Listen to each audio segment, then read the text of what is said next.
My name is Belle Etra Yoeli.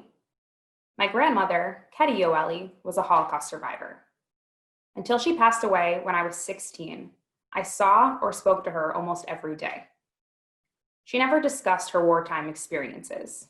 What little we did know was told to us by relatives. After she passed away, my desire to know more about her story continued to grow. In September 2018, 2.5 years after submitting an inquiry to the U.S. Holocaust Museum, I received a file of about 50 documents. This is, most likely, her story. Ketty Ben-Ardout was born in Thessaloniki, Greece in 1922. Salonika, at the time, was one of the most important centers of Jewish life in Europe. More than 95% of the community, 95%, was murdered during the Shoah.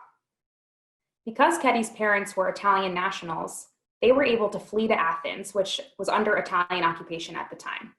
But once Mussolini fell, the Nazis took over all of Greece, and Ketty was informed upon, captured, and deported to Auschwitz in May 1944. Both of her parents were murdered there.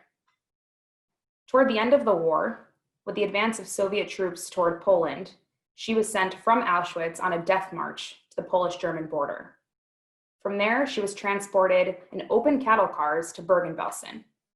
And later on, she was sent further east to Buchenwald, where she was forced to work on Nazi aircraft parts.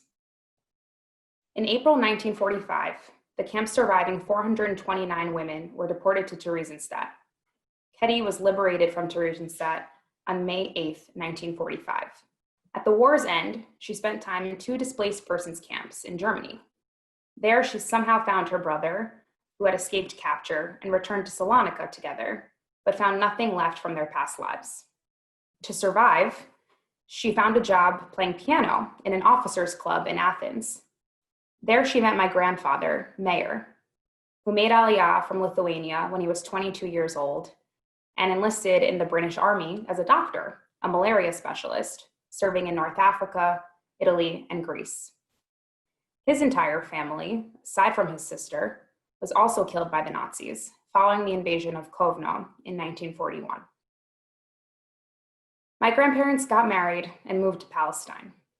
And during the War of Independence, my grandfather succeeded in keeping the besieged city of Jerusalem disease-free. My father, Michael, was born shortly after the war, in July 1949, in the newly created State of Israel. Unfortunately, my grandfather died before I was born, and I did not get to know him. I'm participating in the AJC Virtual Global Forum in honor of my grandparents. Their story has been and always will be at the center of my Jewish identity. As a representative of the 3rd generation, and in memory of my grandparents and of all of my relatives who were murdered in the Holocaust, I'm here to say that we will protect the memory of the Holocaust, and together we promise to continue building both a bright Jewish future and a better world.